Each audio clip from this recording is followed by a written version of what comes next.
The bus station bench felt cold beneath Noah's small body. The 3-year-old clutched his teddy bear tighter, his leg brace glinting under the fluorescent lights. "Daddy," he whispered to the empty platform. A woman in a tailored suit stopped mid-stride, staring at the abandoned child. Grace Watson had built an empire from nothing, but the boy's eyes, frightened, hopeful, reminded her of something she'd spent 20 years trying to forget.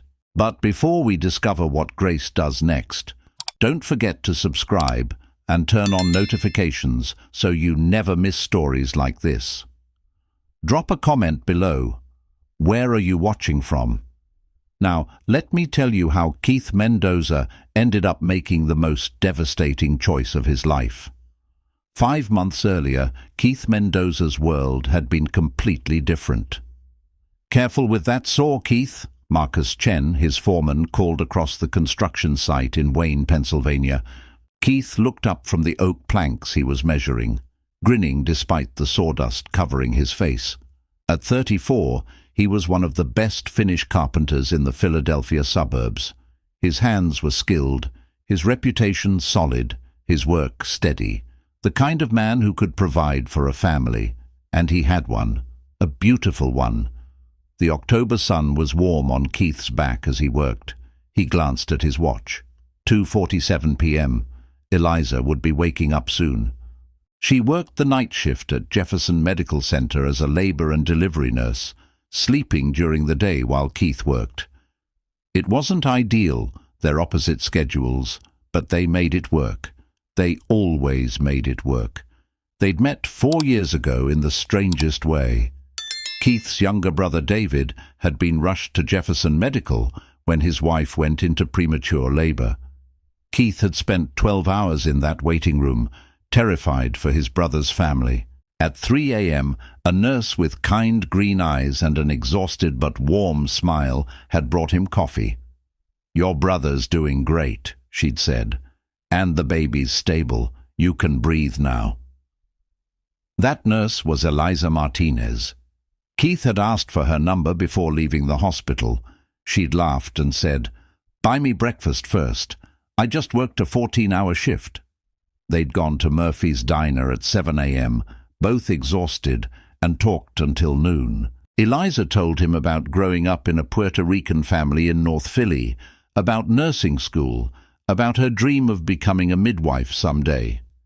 Keith told her about carpentry, about building things with his hands, about how every piece of wood had a story if you learned to listen to it. 6 months later, they were married in a small ceremony at Our Lady of Guadalupe Church. Eliza wore her grandmother's wedding dress. Keith wore a suit he'd bought at Goodwill and tailored himself. They had 23 people at the reception in the church basement, and it was the happiest day of Keith's life. Until 2 years later, when Eliza told him she was pregnant. Keith had been installing crown molding in a McMansion in Bryn Mawr when his phone buzzed. Eliza's text was simple: "Call me, it's important." His heart had seized. Important could mean 1,000 things, most of them bad. He'd called immediately. "Keith," Eliza's voice trembled with barely contained joy. "I'm pregnant." Keith had dropped his nail gun. It clattered on the hardwood floor, leaving a small dent. The homeowner, a snooty lawyer named Patricia, had started to complain, but Keith wasn't listening. "Say that again." "I'm pregnant. We're having a baby." Keith had apologized to Patricia, packed his tools in record time, and driven straight to Jefferson Medical. He'd found Eliza in the cafeteria during her lunch break. She'd shown him the positive pregnancy test, her eyes sparkling with tears of happiness. Keith had kissed her right there in the hospital cafeteria, not caring who saw. "We're going to be parents." "We're going to be parents," she'd echoed, laughing. Those 9 months were magic. Keith worked overtime, socking away every dollar he could. He took weekend jobs, side gigs, anything to build their nest egg. Eliza worked until she was 7 months pregnant, then switched to light duty at the hospital's request. Together, they transformed the spare bedroom in their modest Kensington townhouse into a nursery. Keith did most of the work himself. He stripped the old wallpaper, patched the walls, painted them a soft robin's egg blue. He built the crib by hand, oak, sanded smooth, with hand-carved details of clouds and stars. He made a changing table, a bookshelf, a mobile of wooden airplanes that hung over the crib, each plane carved with meticulous care. Eliza handled the soft things, blankets in shades of cream and blue, stuffed animals arranged on the shelves, a rocking chair she'd found at a yard sale and reupholstered herself. She washed and folded tiny clothes, onesies, socks smaller than Keith's thumb, hats that seemed impossibly miniature. On weekend evenings, they'd sit on their small porch, Keith's hand on Eliza's growing belly, talking about their son. They'd picked the name early, Noah. Eliza's grandfather had been named Noah. He'd been a carpenter too, coincidentally. Eliza said it was a sign. "He's going to be strong like you," Eliza would say, her hand covering Keith's on her stomach. "And kind like you," Keith would reply, kissing her temple. "And loud like your side of the family," Eliza would joke. Keith would laugh. "Hey, the Mendozas are passionate. There's a difference." They'd dream out loud about Noah's future, first steps, first words, teaching him to ride a bike. Keith would teach him carpentry. Eliza would read to him every night. They'd take him to the Philadelphia Zoo, to the Please Touch Museum, to the Italian market on Saturday mornings. They made plans the way young parents do, full of certainty and hope, and the innocent belief that love would be enough to weather any storm. But life doesn't always honor the plans we make. April 15th, the due date. Keith had been on edge for a week, jumping every time his phone buzzed. When Eliza's water broke at 2 in the morning, he was awake instantly. They'd practiced this. Hospital bag was packed. Car seat was installed. Route to Jefferson Medical was memorized. The drive took 12 minutes. Keith held Eliza's hand the entire way, trying not to let her see how terrified he was.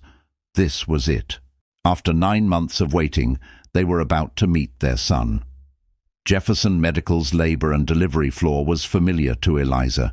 Her co-workers greeted her with excitement and hugs. "Eliza, you're finally joining us on this side." Her friend Monica, another L&D nurse, got her set up in a birthing room. For the first 6 hours, everything was normal. Textbook even.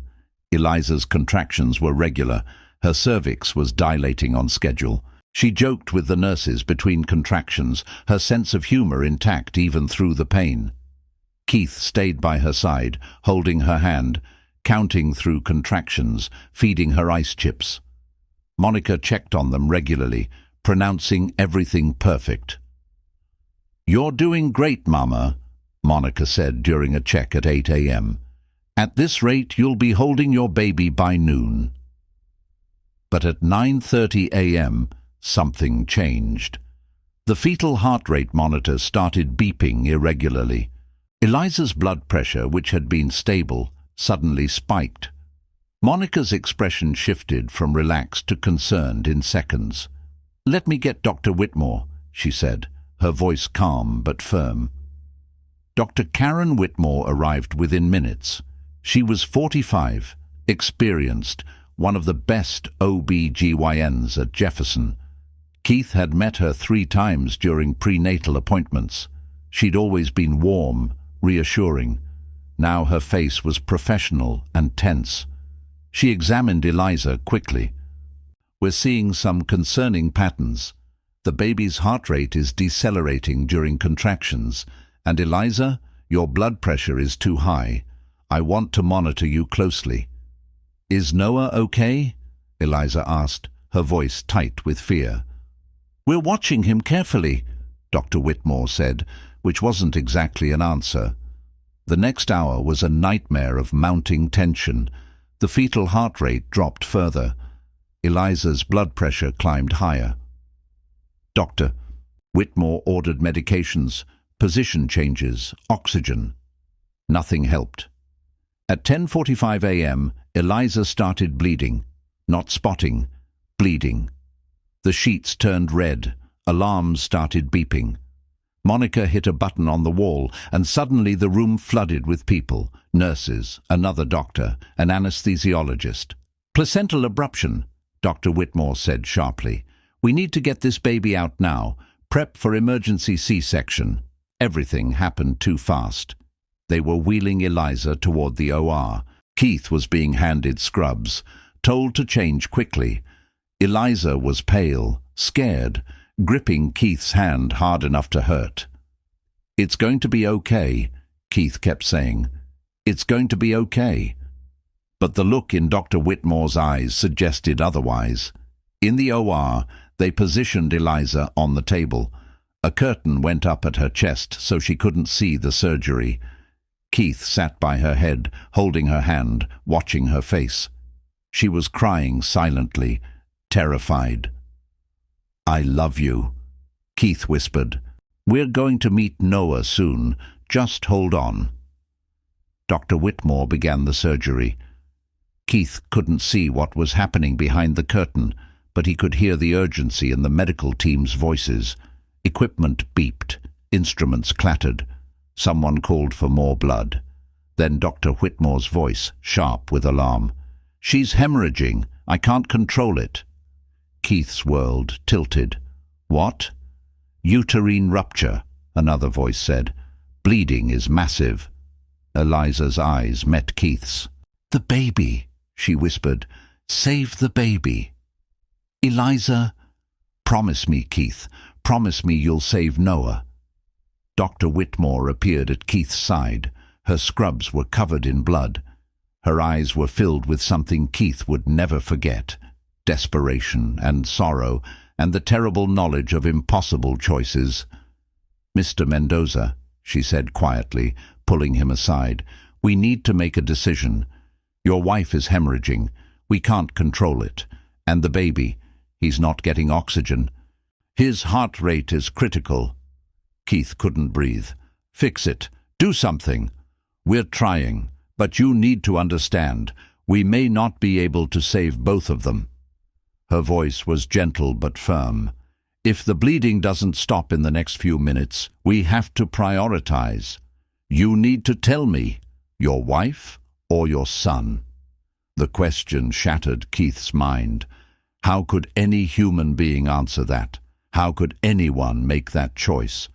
He looked at Eliza on the table. She was watching him, her face pale, her lips moving in what might have been a prayer. The woman he loved more than his own life, his wife, his partner, his everything. And then he thought about their son, the baby they'd dreamed about, planned for, loved before ever meeting. The child Eliza had grown inside her body for 9 months, the life they'd created together. "I can't," Keith choked out. "I can't choose." "You have to," Dr. Whitmore said, not unkindly. "If you don't decide, we'll lose both of them." Keith looked at Eliza again. She gave the smallest nod. Her lips formed words. "Save him." Keith's tears came in a flood. "The baby," he whispered. "Save Noah." Dr. Whitmore's face was grim. She squeezed Keith's shoulder once, then returned to the table. Keith was ushered out of the OR. He collapsed in the hallway outside, his back against the wall, his body shaking with sobs. Monica found him there. She sat down next to him, her arm around his shoulders, and didn't say anything. There was nothing to say. Time stopped having meaning. Keith sat in that hallway, seconds, minutes, hours, he didn't know. Other people passed. Somewhere a baby cried. Someone's happy ending, not his. At 3:47 p.m., Dr. Whitmore emerged from the OR. Her scrubs were still covered in Eliza's blood. Her face was exhausted, devastated. "Mr. Mendoza," she said softly. Keith stood. He couldn't speak. He couldn't breathe. "Your wife didn't make it. I'm so sorry. We did everything we could, but the hemorrhaging was too severe." The words hit Keith like bullets. Eliza was dead. His wife was dead. The woman he'd promised to grow old with was gone. "Your son is alive," Dr. Whitmore continued. "He's in the NICU. He's breathing on his own, which is a good sign, but there were complications from the oxygen deprivation. We won't know the full extent of the damage for a while." Keith couldn't process it. Eliza dead. Noah alive. Damage. "Can I see him?" His voice didn't sound like his own. "Of course." Dr. Whitmore led Keith to the NICU. Through the window, Keith saw his son for the first time. Tiny. 5 pounds, 4 ounces, tubes and wires everywhere. A ventilator helping him breathe. A nurse brought Noah to Keith in a private room. She placed the baby in Keith's arms with the wires and monitors still attached. Noah's eyes were closed. His little chest rose and fell. His tiny fingers curled around nothing. Keith looked down at his son and felt his heart break into pieces. "Hi, Noah," he whispered. "I'm your dad." Noah's eyes opened. They were green. Eliza's eyes. Keith started to cry. "Your mom loved you so much. She wanted to meet you so badly. I'm sorry. I'm so sorry she's not here." He held Noah and cried until a nurse gently told him the baby needed to rest. They took Noah back to the NICU. Keith was directed to a room where they'd prepared Eliza's body. Seeing her was worse than anything Keith had ever experienced. She looked peaceful, like she was sleeping, but she was cold and still and gone. Keith sat beside her body for hours. He held her hand. He talked to her. He apologized over and over for choosing Noah, even though she'd asked him to, even though it was what she wanted. "I don't know how to do this without you," he whispered. "I don't know how to be a dad alone." But Eliza didn't answer. She never would again. The next days were a blur of paperwork and phone calls and decisions Keith wasn't equipped to make. Funeral arrangements, hospital bills, birth certificate, death certificate. Noah stayed in the NICU for 8 days while doctors monitored his development. On day 3, Dr. Patel, the pediatric neurologist, gave Keith the news he'd been dreading. "Noah has cerebral palsy," Dr. Patel explained gently. "The oxygen deprivation during birth caused damage to the part of his brain that controls movement. It's affecting his left side, particularly his leg. He'll need physical therapy, possibly surgery as he grows. He'll likely walk with a limp and need assistive devices." Keith sat in the NICU consultation room, numb. His wife was dead. His son was disabled. And it was all because of the choice Keith had made. "Is he in pain?" Keith asked. "Not now. But as he grows, the muscle tightness may cause discomfort. That's why early intervention is so important." Early intervention meant physical therapy, which meant money, which Keith didn't have. The bills were already staggering. The emergency C-section, the hemorrhage management, Eliza's resuscitation attempts, the NICU stay. The hospital's billing department estimated $60,000 even after insurance, plus Eliza's funeral, plus ongoing therapy for Noah. Keith's savings account had $3,400. He made $42,000 a year as a carpenter. The math was impossible, but he didn't have time to think about money. He had to bury his wife. The funeral was on a grey, cold April day, small. Eliza's parents flew in from Puerto Rico, her mother Maria sobbing inconsolably, her father Eduardo silent and stone-faced. Keith's family came, his mother Linda, his brother David, a handful of cousins. Eliza's nurse friends from the hospital attended, all of them crying. Keith stood at the grave with 5-day-old Noah in his arms, the baby wrapped in a blanket Monica had crocheted. He couldn't cry anymore. He was out of tears. He just felt hollow. After the burial, Eliza's parents approached him in the parking lot. Maria's face was red and swollen. Eduardo looked like he'd aged 10 years.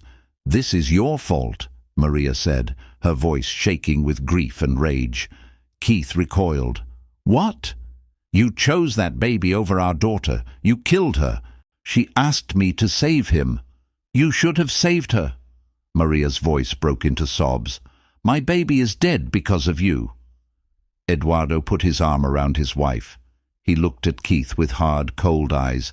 "We don't want to see you again, or that child. You're not family anymore." They walked away. Keith stood in the parking lot holding Noah, feeling more alone than he'd ever felt in his life.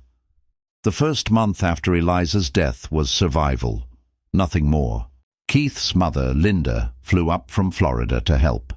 At 68, she was battling arthritis and high blood pressure, but she wouldn't hear of Keith doing this alone. She moved into the townhouse's spare bedroom, the nursery Keith had built, and took over Noah's care during the day while Keith tried to work. But work was nearly impossible. Keith couldn't focus. His hands, usually so steady, shook. He made mistakes, bad measurements, crooked cuts. Marcus Chen, his foreman, was patient at first, then concerned, then frustrated.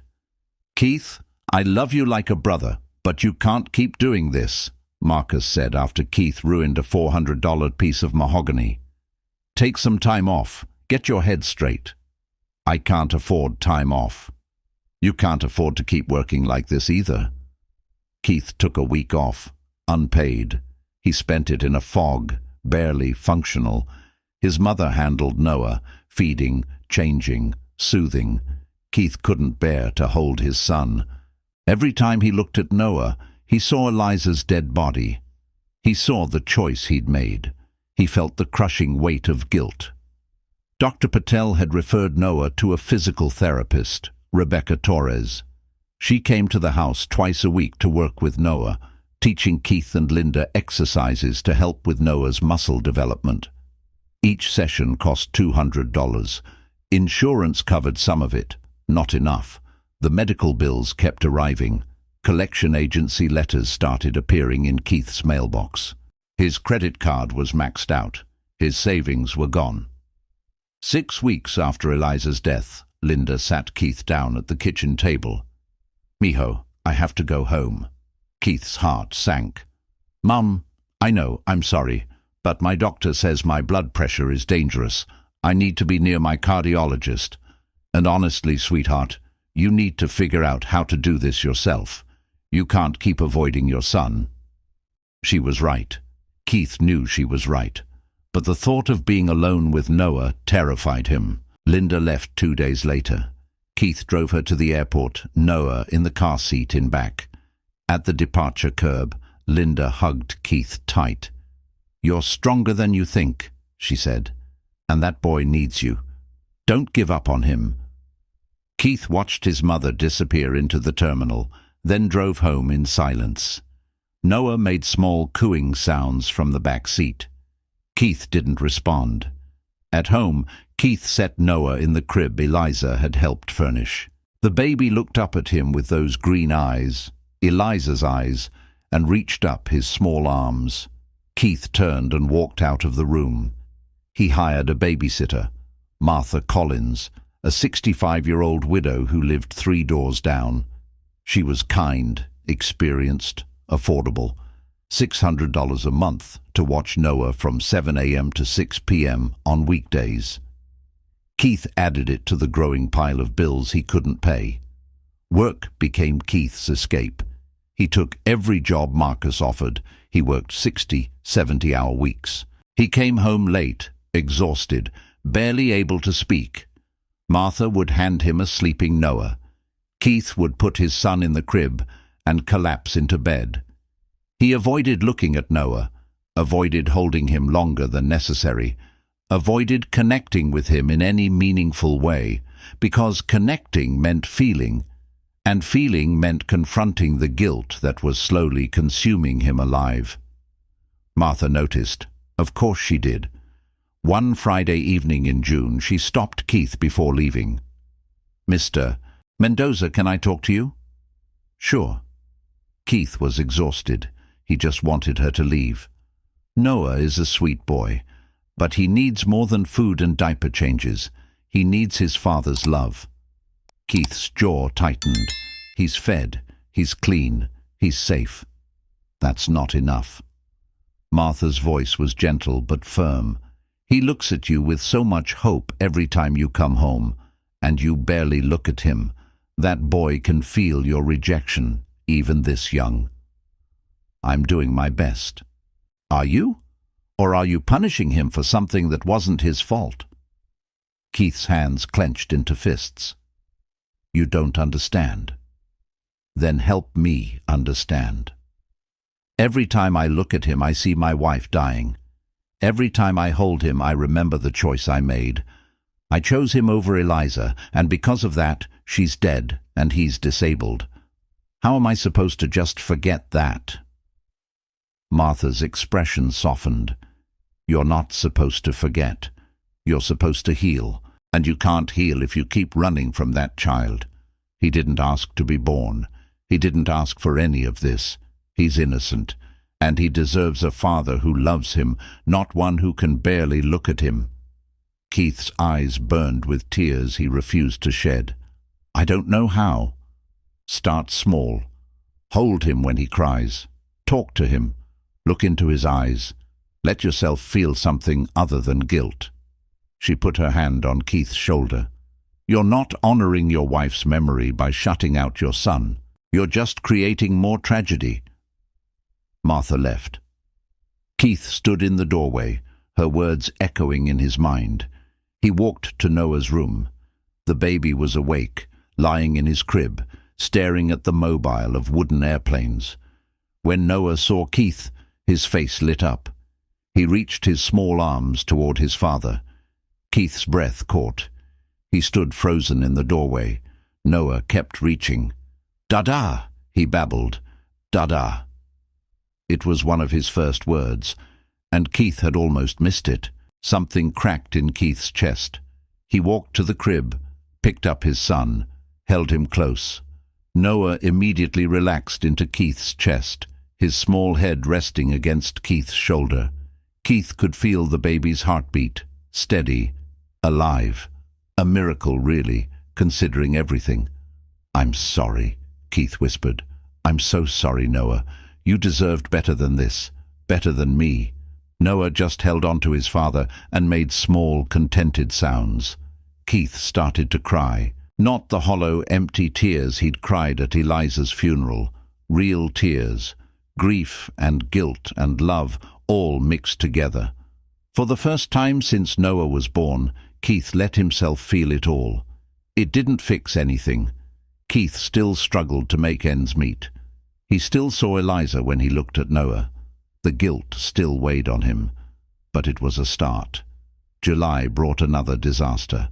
Henderson Construction filed for bankruptcy. 60 workers laid off.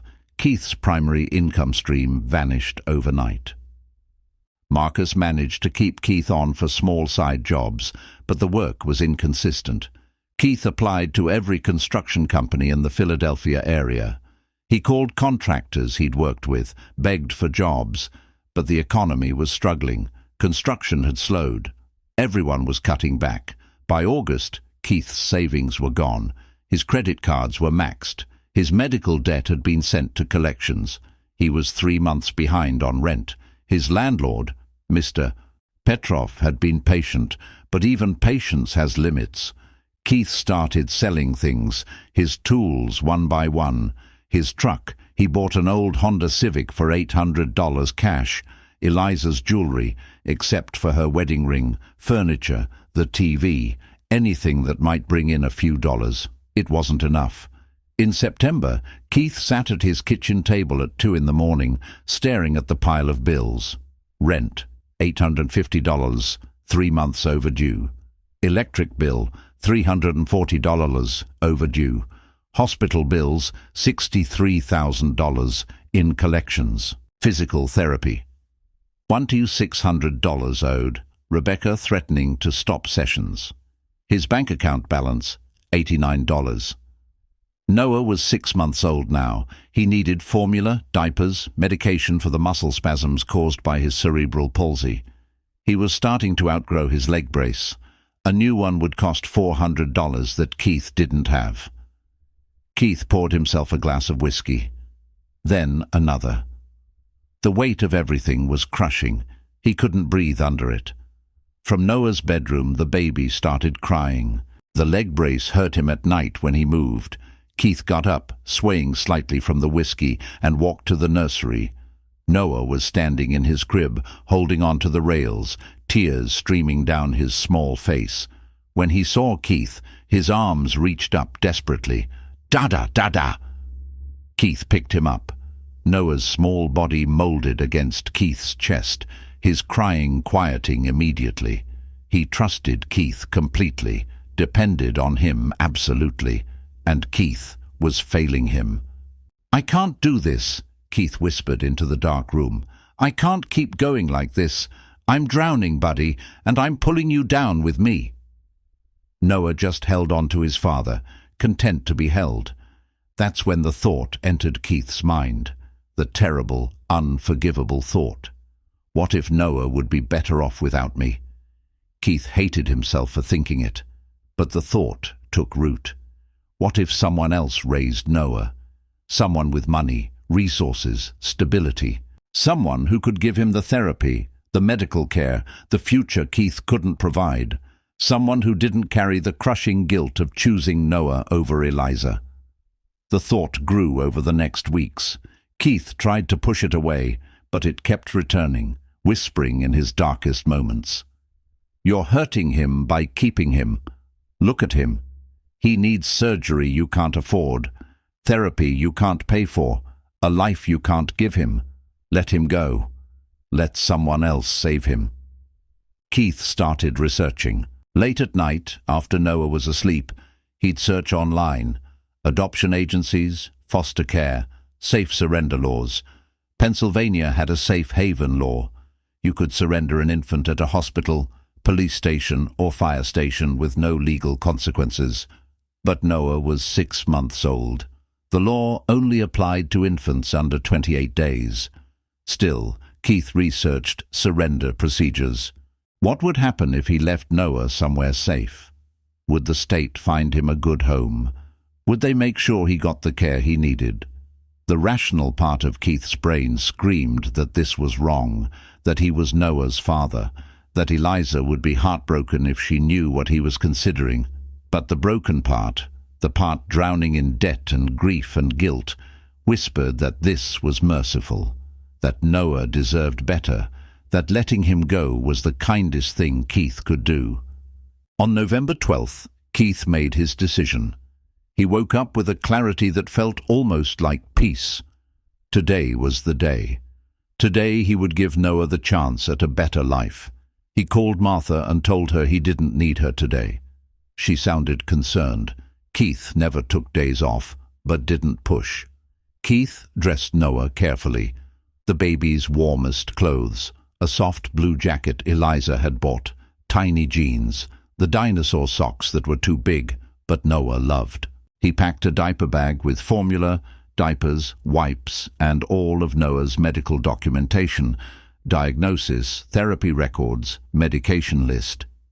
He wrote a note on a piece of paper torn from a notebook. His name is Noah Mendoza. He is 6 months old, born April 15th, 2024. He has cerebral palsy affecting his left leg. He needs physical therapy twice weekly and may need surgery. His mother died in childbirth. I cannot give him the life he deserves. Please find him a family who can. Please take care of him. I'm sorry. Keith folded the note and put it in the diaper bag's front pocket. He looked around the townhouse one last time, the nursery he'd built, the kitchen where he and Eliza had cooked together, the porch where they'd talked about their future. That future was gone now, and Keith was about to make it final. He put Noah in the car seat. The baby smiled at him, that innocent, trusting smile that shattered Keith's heart every time. "Dada?" "Yeah, buddy, it's Dada." Keith's voice cracked. He drove to Center City, Philadelphia, to the Greyhound bus terminal on Filbert Street. It was busy on a Tuesday afternoon, people coming and going, enough chaos that a small child might not be noticed immediately, but would be found quickly. Safe. That was the important thing. Keith had to make sure Noah was safe. He parked in the garage attached to the terminal, carried Noah inside, the diaper bag over his shoulder. The terminal was loud, crowded, overwhelming. Perfect. Keith found a bench near the ticket counter, visible but not immediately in anyone's path. He sat down, placed Noah on the bench beside him, tucked the teddy bear, Eliza's teddy bear, the one her hospital friends had given Noah, into the baby's arms. Put the diaper bag next to him, the note visible in the front pocket. Noah looked up at Keith, confused by the unfamiliar surroundings. Dada? Keith knelt down in front of his son. He looked into Noah's face, those green eyes, Eliza's eyes. The small nose, the gentle expression that was pure Eliza. The left leg with its brace, the physical reminder of the choice Keith had made. "I'm sorry, buddy," Keith whispered, his voice breaking. "I'm so sorry. I tried. I really tried. But I'm failing you. You need someone better, someone who can give you everything I can't." Noah reached for Keith's face, his small hand patting Keith's cheek. "Dada." Keith's eyes filled with tears. "I love you. I need you to know that. I love you so much. But I can't do this anymore." He stood up. Every muscle in his body screamed at him to stop, to pick Noah up, to take him home. But Keith forced himself to turn around, to walk away. Behind him, Noah started to realize what was happening. His babbling turned to fussing, then crying, "Dada! Dada!" Keith kept walking. Each step felt like walking through concrete. His hands shook. His vision blurred with tears. His chest felt like it was being crushed. He reached the terminal exit. The automatic doors opened. Cold November air hit his face. "Dada! Dada! Dada!" Noah's cries were desperate now, terrified. Keith could hear them even over the noise of the terminal. He stepped outside. The door began to close behind him, and he stopped. He stood on the sidewalk outside the Greyhound terminal, frozen. Cars passed on Filbert Street. People walked by, oblivious to Keith's internal crisis. Everything felt surreal, like he was watching his life from outside his body. Behind him, through the glass doors, he could hear Noah screaming, "Dada! Dada! Dada!" Keith closed his eyes. He saw Eliza, not dying in the hospital, but alive, laughing. The day they'd found out she was pregnant, her hand on her belly, her voice, "He's going to be strong like you." Strong. Keith wasn't being strong. He was running. He was taking the easy way out, just like he'd been doing for 6 months. Avoiding his son, avoiding his grief, avoiding everything painful because he couldn't face it. And Noah, innocent Noah, who'd never asked to be born, who'd never asked for cerebral palsy, who'd never asked for any of this, was about to pay the price for Keith's weakness. Eliza's voice echoed in Keith's memory, not from that night in the operating room, but from their wedding day. Her vows, "I promise to stand by you in hard times, to never give up on us, to always choose love, even when it's difficult." Keith had broken that promise. He'd given up. He'd let grief turn him into someone who would abandon his own child. But it wasn't too late. He could still choose love. Keith turned around. He ran back through the terminal doors. Noah was still on the bench, screaming, his face red and tear-stained. People were starting to notice. A security guard was walking over. A woman with a stroller had stopped, concern on her face. Keith ran to Noah. He grabbed his son, pulled him into his arms, held him tight against his chest. Noah's crying stopped instantly. His small arms wrapped around Keith's neck with desperate strength. He buried his face against Keith's shoulder and held on like his life depended on it. "I'm sorry," Keith sobbed into Noah's hair. "I'm so sorry, buddy. I won't leave you again. I promise, I promise." The security guard approached. "Sir, is everything okay here?" Keith looked up, his face wet with tears.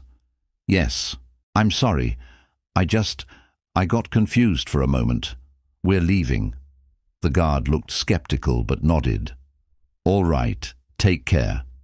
Keith grabbed the diaper bag. He walked quickly back to his car, Noah clinging to him the entire way.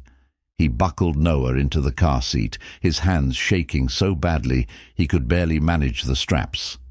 Noah looked up at him with wide, trusting eyes, as if nothing had happened, as if his father hadn't just almost abandoned him in a bus station. Keith sat in the driver's seat and broke down completely. He cried until he couldn't breathe, until his chest ached, until there were no tears left. When he finally caught his breath, he looked back at Noah. "I don't know how we're going to make it, buddy. I don't know how we're going to pay the bills or afford your therapy or any of it, but I won't give up on you again. I swear to God I won't." Noah made a small, happy sound and reached for his teddy bear. Keith started the car. He drove home through Philadelphia traffic, his mind numb, his heart broken open. He'd hit rock bottom. He'd come within seconds of abandoning his son. There was nowhere lower to go, which meant the only direction left was up. Keith didn't know it yet, but his life was about to change. Because standing in that Greyhound terminal, watching the entire scene unfold, was a woman in a tailored Armani suit. And Grace Watson had seen everything. Grace Watson had been having a terrible day. Her company's biggest client had just threatened to pull a $40 million contract over a software bug. Her CFO had called in sick, leaving Grace to navigate a budget meeting alone, and her town car had broken down, forcing her to walk 4 blocks in $800 heels to the Greyhound terminal to catch an Uber. At 40 years old, Grace had built Watson Technologies from nothing, a tech company specializing in cybersecurity software now valued at $200 million. She had 200 employees, offices in Philadelphia and New York, clients across 3 continents. She was powerful, successful, wealthy beyond what she'd ever imagined as a poor kid growing up in North Philly. And she was profoundly lonely. Grace was scrolling through emails on her phone, waiting for her Uber to arrive, when she heard the child crying. "Da, da, da, da!" She looked up. A small baby, maybe 6 months old, sat alone on a bench. He wore a blue jacket and had some kind of brace on his left leg. A teddy bear sat in his lap. A diaper bag was next to him, and a man, 30s, clearly distressed, was walking away from the child toward the exit. Grace's breath caught. She watched the man stop at the door, watched him stand there frozen, watched the baby's cries grow more desperate. Then the man turned around. He ran back, grabbed the child, held him like he was the most precious thing in the world, and sobbed. Something in Grace's chest cracked wide open. She recognized that look in the man's eyes. Desperation, crushing guilt. The feeling of being so broken that even breathing feels impossible. The terrible moment when you stand at a crossroads and have to choose between giving up or fighting. Grace had stood at that crossroads once, 20 years ago. She'd been 20 years old, a sophomore at Temple University, smart but struggling, working 2 jobs to pay tuition. She'd met a guy named Marcus, not important, not someone who mattered in the long run. They'd been together 3 months when Grace got pregnant.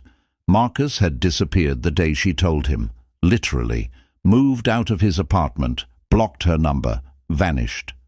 Grace had been alone, terrified, with $400 to her name, and no idea what to do. She'd considered abortion, had made the appointment, sat in the clinic waiting room, but she couldn't go through with it. She'd considered keeping the baby, had imagined dropping out of school, working full-time, raising a child alone, but the math was impossible, so she'd chosen adoption. She'd given birth to a baby girl in April 1994 at Temple University Hospital. She'd held her daughter for exactly 10 minutes. Then she'd signed the papers and watched a nurse carry her away. Grace had never seen her daughter again. She didn't even know her name. The adoption was closed. She'd gone back to school, thrown herself into her studies as a way to cope, graduated with honors, got a job at a cybersecurity firm, worked obsessively, built her own company at 28, made her first million at 32, and she'd spent 20 years trying to forget the baby girl she'd given away, trying to convince herself she'd made the right choice, trying not to wonder if her daughter was okay, happy, loved.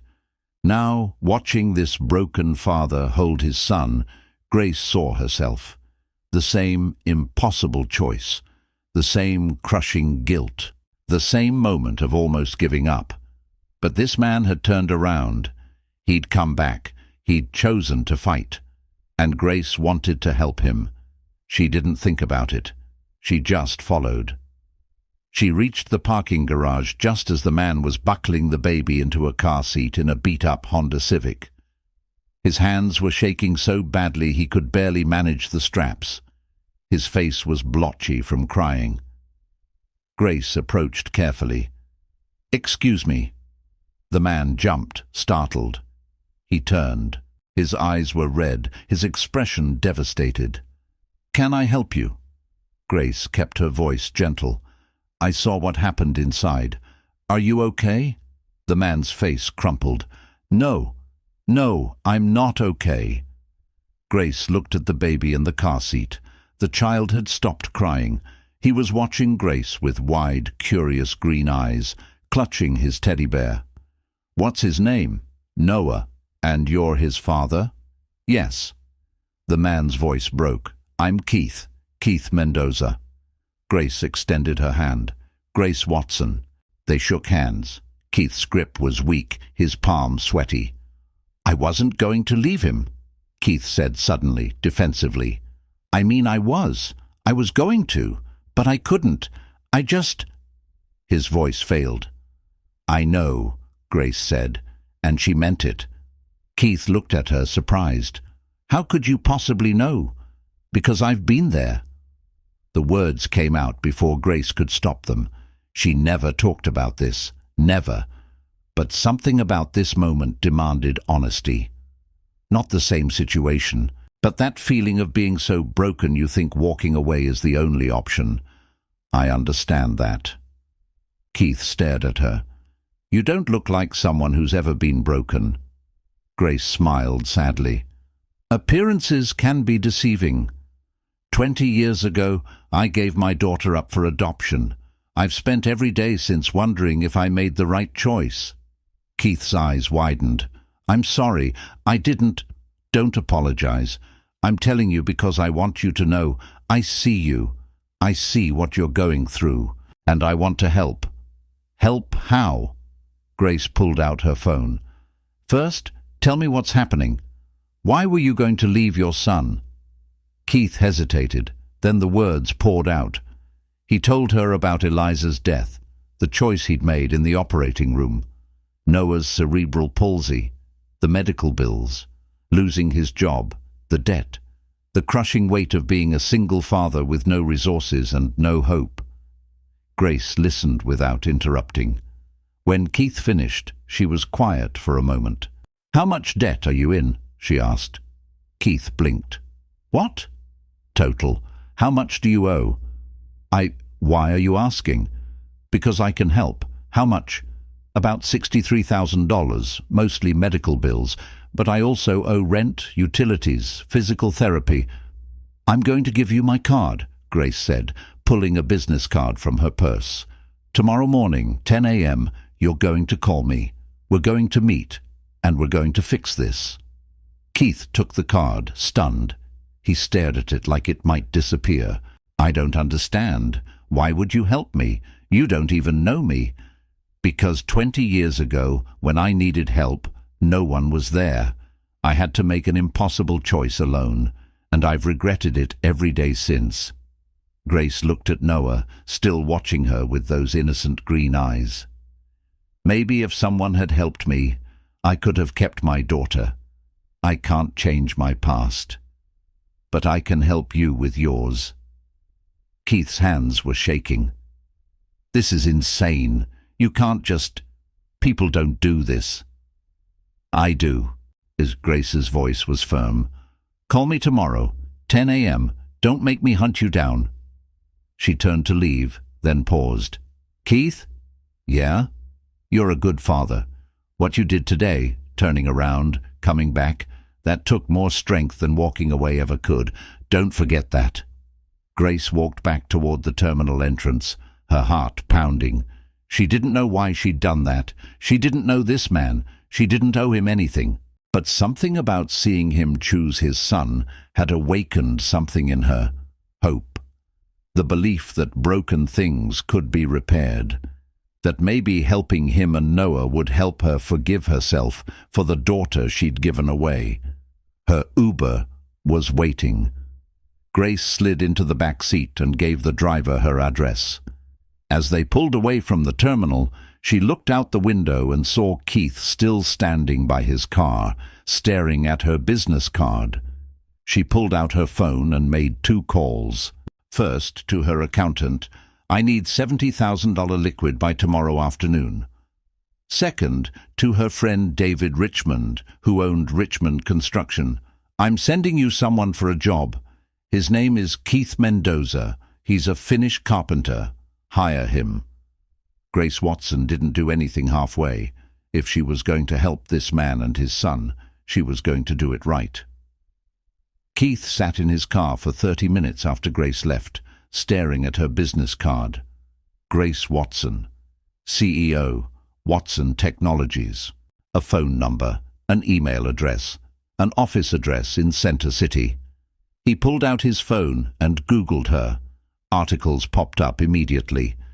Grace Watson, tech entrepreneur, named Forbes 40 under 40. Watson Technologies secures $40 million contract.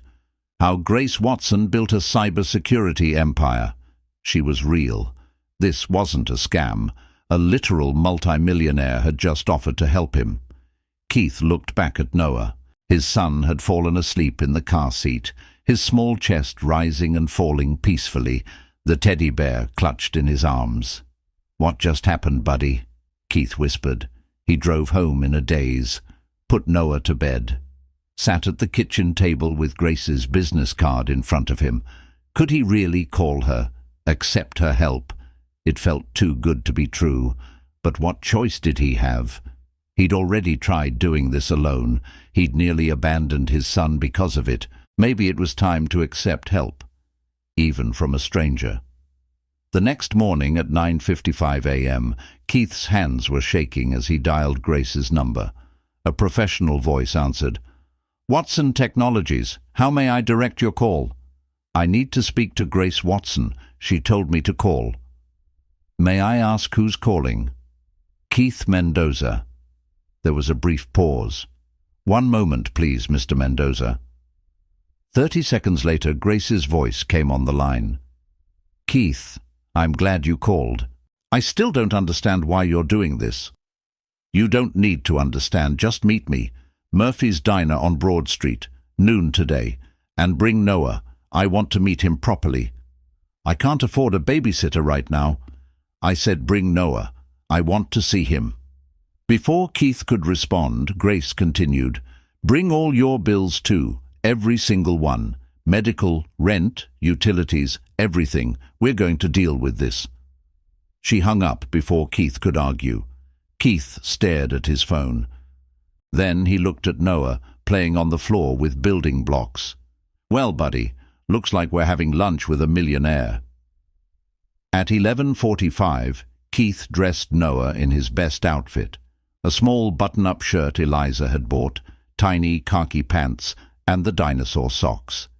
He gathered all his bills into a folder.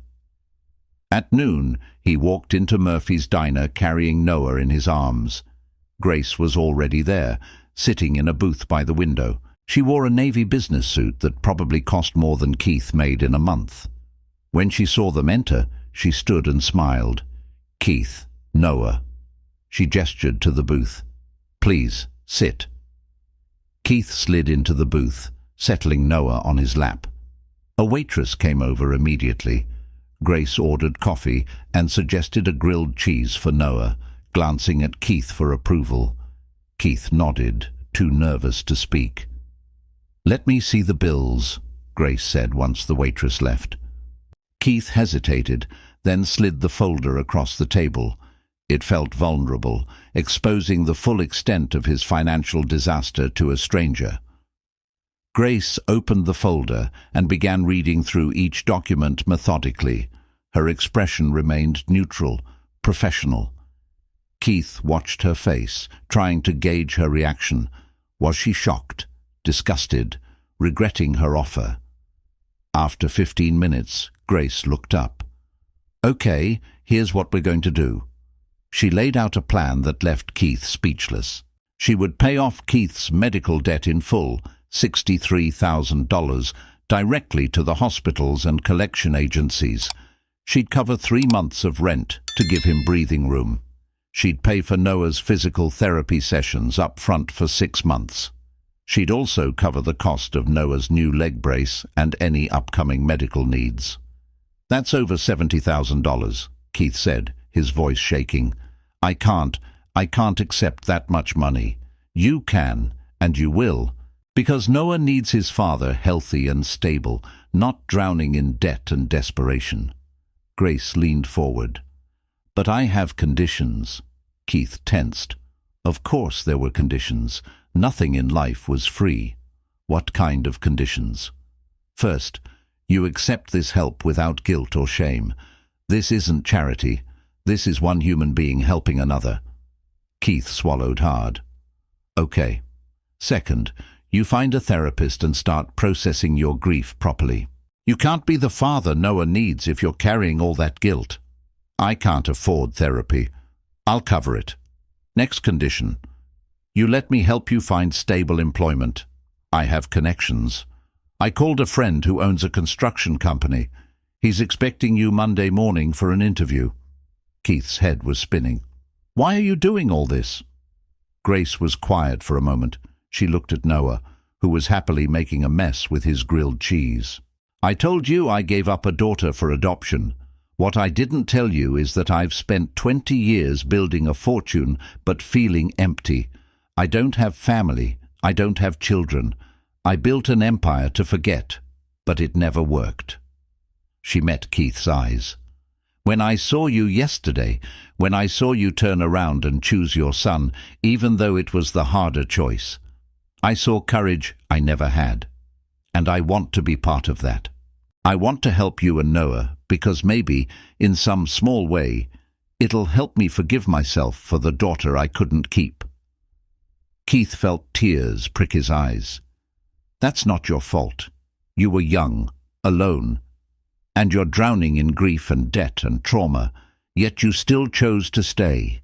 That's extraordinary, Keith. I want to support that choice." "I don't know what to say.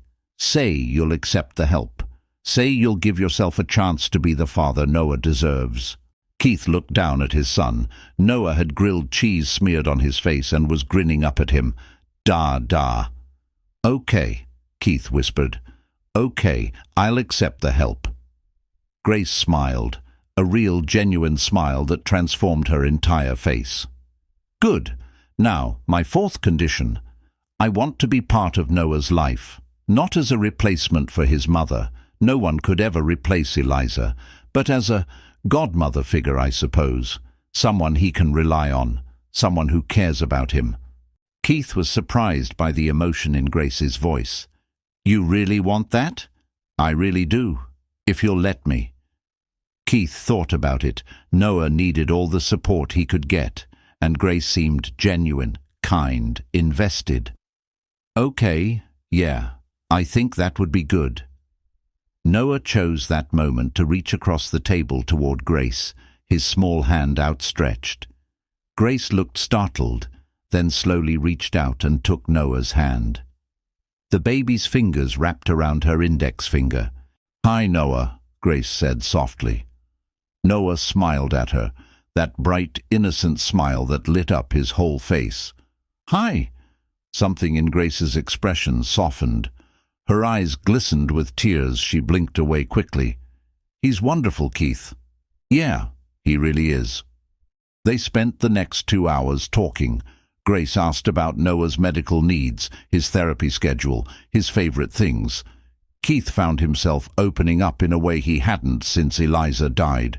Grace listened without judgment, without pity, just genuine interest and care. When they finally left Murphy's diner, Grace handed Keith a check. He looked at it and felt his knees go weak. $68,000, made out to him, signed in Grace's elegant handwriting. "This covers the medical debt, rent and therapy," Grace explained. "I'll wire additional funds for Noah's brace and other medical needs directly. And Richmond Construction is expecting you Monday at 8 a.m. David Richmond is a friend. He'll give you a fair shot." Keith stared at the check, his hands trembling. "Grace, I don't know how to thank you." "Don't thank me. Just take care of that boy, and let me help when you need it. Deal?" "Deal." Grace knelt down to Noah's level. Noah was in Keith's arms, watching her with curious eyes. "I'll see you soon, okay, Noah?" Noah waved his small hand. "Bye-bye." Grace's smile was radiant. She stood, nodded to Keith, and walked to her town car waiting at the curb. Keith watched her drive away, then looked down at his son. "I think our luck just changed, buddy." Noah babbled happily and reached for his teddy bear. For the first time in 6 months, Keith felt something other than crushing despair. He felt hope. The next 3 months transformed Keith's life completely. The job at Richmond Construction turned out to be everything Keith needed. David Richmond was gruff but fair, a 60-year-old contractor who'd built his business from the ground up. He understood hard work and second chances. "Grace says you're good with finish work," David had said during the interview. "Show me." Keith had spent the day demonstrating his skills: crown molding, custom cabinetry, intricate trim work. By 4 p.m., David offered him a full-time position. $52,000 a year, health insurance, dental, 2 weeks paid vacation. You show up on time, do good work. We'll get along fine. Keith had accepted immediately, nearly crying with relief. The health insurance alone was life-changing. Noah's therapy sessions were now covered, his medications, future surgeries. Keith no longer had to choose between feeding his son and treating his medical condition. With the check from Grace, Keith paid off every debt. He walked into the hospital billing office with a cashier's check for $63,000 and watched them mark his account paid in full. The weight that lifted from his shoulders was almost physical. He paid his back rent to Mr. Petrov, who shook his hand and said, "Good to see you getting back on your feet, son." He paid Rebecca Torres for Noah's physical therapy. She cried when he handed her the check. "I was going to tell you we'd work out a payment plan," she said. "I wasn't actually going to stop treating Noah." "I know," Keith said, "but now you don't have to worry about it." The therapy was helping. Noah was making progress. At 7 months old, he could sit up on his own. His left leg was still weaker, but Rebecca was optimistic that with continued therapy and possibly one surgery around age 3, Noah would be able to walk independently. Grace became a constant presence in their lives. She stopped by Keith's townhouse once or twice a week, usually on her way home from work. She'd bring dinner, nice takeout from restaurants Keith couldn't afford, always with extra portions, so Keith would have leftovers. She'd play with Noah, who adored her. She'd read him books in different voices, making him giggle. She'd help with bath time and bedtime routines. She'd sit with Keith on the porch after Noah fell asleep, and they'd talk. Keith told her about Eliza. Not just the tragedy of her death, but the beauty of her life, the way she laughed, her love for coffee ice cream, how she'd sing in the shower, the way she'd believed in Keith even when he didn't believe in himself. Grace listened to every story, never rushing him, never diminishing Eliza's memory. "She sounds amazing," Grace would say. "Noah is lucky to have had her as a mother, even for a short time." Keith also started therapy. Grace had connected him with Dr. Lisa Chen, a grief counselor who specialized in traumatic loss. Twice a week, Keith sat in Dr. Chen's office and worked through the layers of guilt, grief and trauma he'd been carrying. It was brutal. Some sessions left Keith emotionally wrecked for days, but slowly, painfully, he started to heal. He started to understand that Eliza's death wasn't his fault, that the choice he'd made in the OR was impossible, and he'd done the best he could.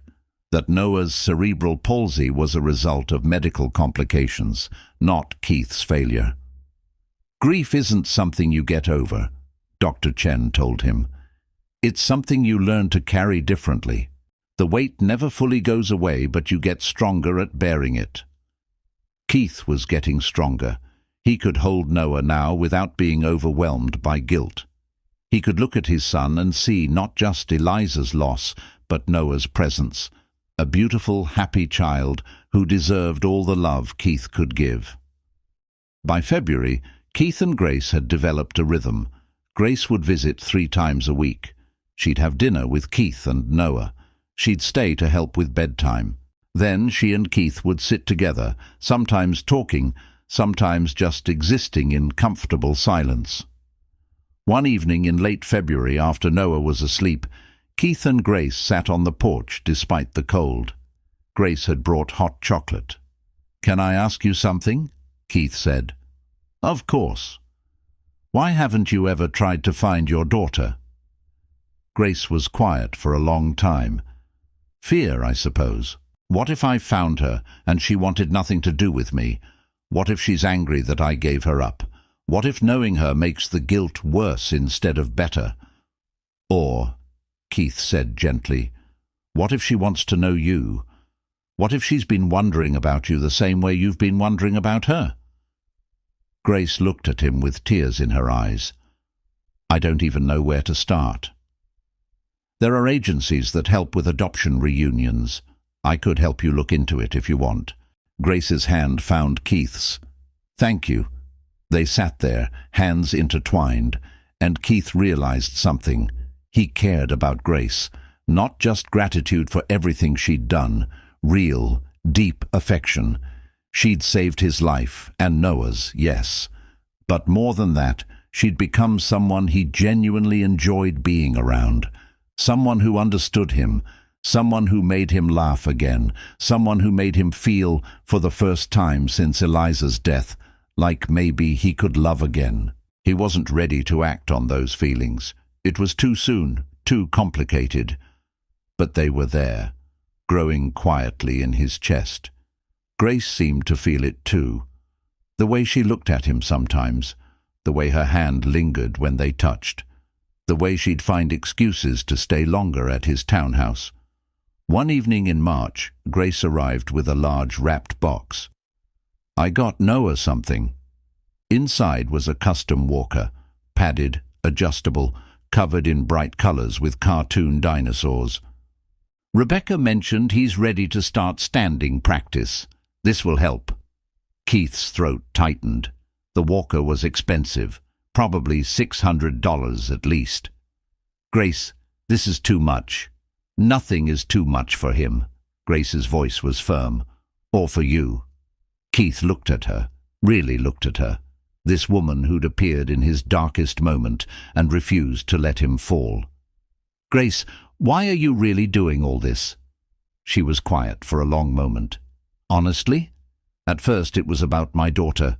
I thought if I could help you and Noah, maybe it would ease 20 years of guilt." "And now?" Grace met his eyes. "Now it's about you, both of you. You've become important to me." "Important how?" "That's what I'm trying to figure out." Grace smiled softly. "But I know I don't want to imagine my life without you in it." Keith's heart pounded. "I care about you, Grace. A lot. More than I probably should, considering everything." "Don't," Grace interrupted gently. "Don't make this about what I've done or what you think you owe me. If you care about me, let it be because of who I am, not what I've given you." "It is," Keith said firmly. You're brilliant and kind and strong. You challenge me to be better. You make me laugh. You're amazing with Noah. And honestly, I haven't felt this happy since before Eliza died." Grace's eyes shone with tears. "I feel the same way. Being with you and Noah, it's the first time in 20 years I've felt like I'm exactly where I'm supposed to be." They didn't kiss that night. It was too soon, too fragile. But they sat together on Keith's worn couch after Noah fell asleep, Grace's head on Keith's shoulder, and felt something precious growing between them. By June they were officially together. It happened naturally. Grace started spending more nights at Keith's townhouse, staying late until it made more sense to just sleep on the couch than drive home to her penthouse. Then she started bringing overnight bags. Then Keith cleared a drawer for her in his bedroom. They told Noah first, though he was only 15 months old and didn't fully understand. "Grace is going to be around a lot more, buddy," Keith explained. "Is that okay with you?" Noah, who adored Grace, clapped his hands. "Grace! Grace!" They made it official in July at a quiet dinner at Zahav, a nice restaurant in Old City. Grace reached across the table and took Keith's hand. "I want this to be real. I want us to be a family." "We already are," Keith said. "Then make it official. Move in with me." Keith blinked, surprised. "Grace, I have a penthouse with space we're not using. Noah could have his own room, a real play area. The building has security, a doorman. It's close to his therapy appointments. And selfishly, I want to wake up with you every morning. I want to be there for Noah's bedtime every night. I want this to be permanent." Keith's heart raced. "This is fast." "I know, but I'm 40 years old, Keith. I've spent 2 decades building a company and avoiding anything resembling a real relationship. I don't want to waste more time being cautious when I know what I want." Grace's eyes were intense, vulnerable. "I want you. I want Noah. I want us to be a family. If you're not ready, I understand. But if you are—" "I am," Keith said. "Yes, we'll move in with you." Grace's face lit up with pure joy. "Really, really, Noah deserves a stable home. And honestly, I want this too. I want to be with you." They kissed across the table, both of them crying happy tears. They moved in together in September, exactly 1 year after Keith had lost his job and nearly lost everything. Grace's penthouse was stunning. Floor-to-ceiling windows overlooking the Philadelphia skyline. An open kitchen with marble countertops. 3 bedrooms, 2 bathrooms, a study.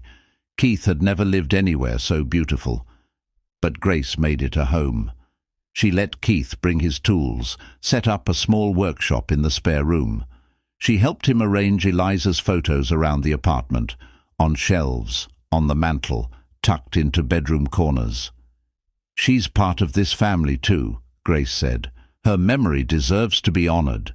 Noah's room was a dream. Grace had hired a designer to create an adaptive play space, soft floors, grab bars at toddler height, toys specifically chosen for physical therapy purposes. But it was also fun, covered in dinosaur murals and filled with books. Noah, now 18 months old, was walking with his walker. His left leg dragged slightly, but he was mobile, independent. Rebecca said he was doing phenomenally well. They hired a part-time nanny, Carmen, to help during work hours. Grace adjusted her schedule so she could be home for dinner 5 nights a week.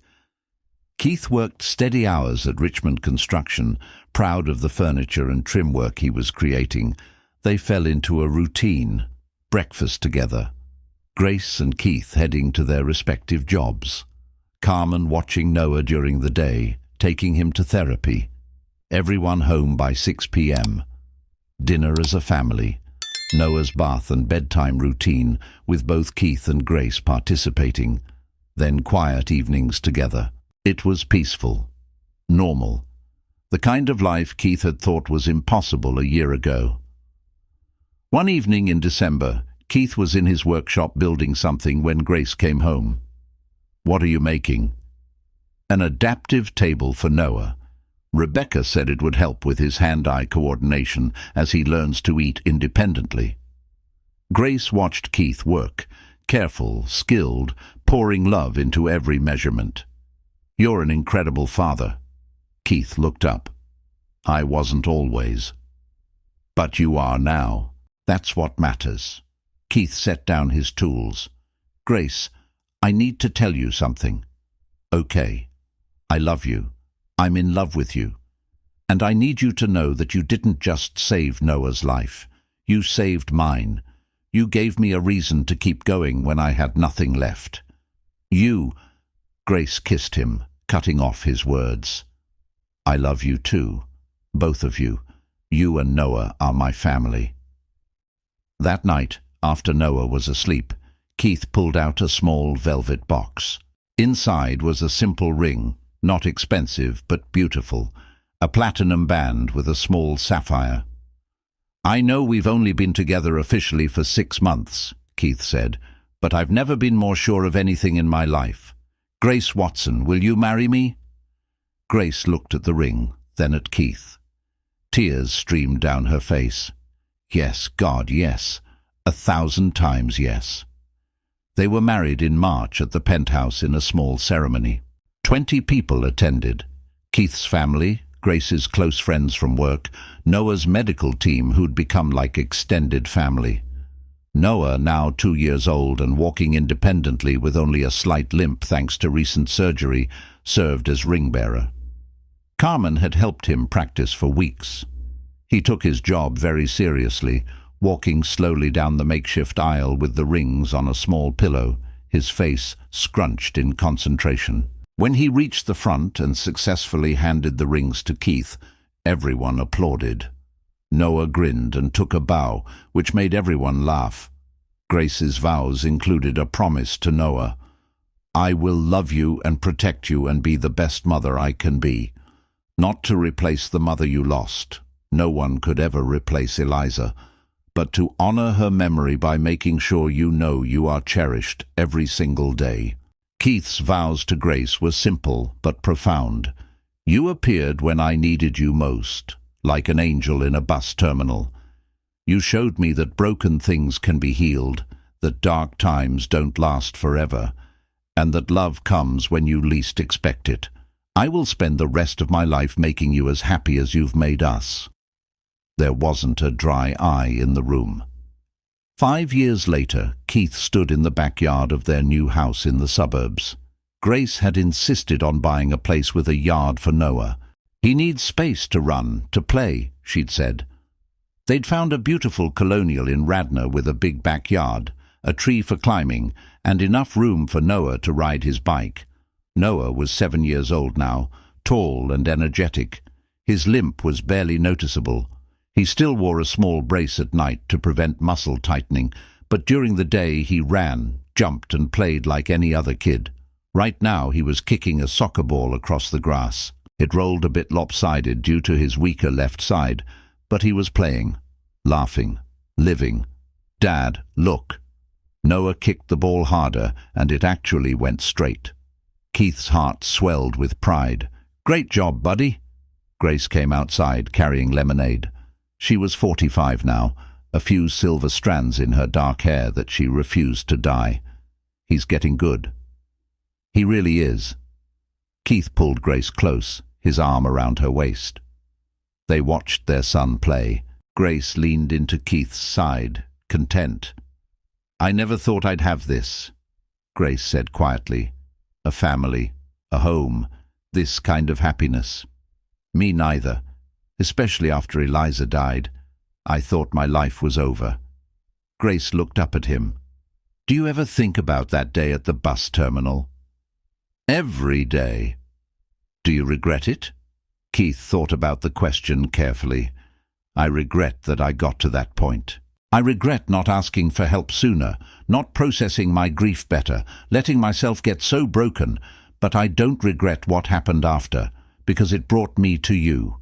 It brought us here. Noah ran over, breathless and grinning. Mum, did you see? I kicked it straight. Grace's face softened at the word Mom. Noah had started calling her that about a year ago, tentatively at first, then with growing confidence. It never failed to make Grace's eyes water. "I saw, baby. You were amazing." Noah hugged Grace, then Keith. "I love you guys." "We love you too, Noah," Keith said, pulling his son close. As they stood there in their backyard, Keith, Grace and Noah, the evening sun casting everything in golden light, Keith thought about Eliza. He hoped wherever she was proud of him, proud that he'd kept going, that he'd given Noah the life he deserved, that he'd found love again. He hoped she knew that Noah learned about her regularly. They had photos of Eliza throughout the house. On Noah's 7th birthday, they'd visited her grave, and Keith had told Noah stories about his birth mother, how brave she was, how much she loved him, how she'd sacrificed everything so he could live. "She's watching over you," Keith had told Noah at the grave. "Always." Grace took Keith's hand now, pulling him back to the present. "What are you thinking about?" "How lucky I am, how lucky we all are." "We are lucky, but it's more than luck. You chose this, Keith.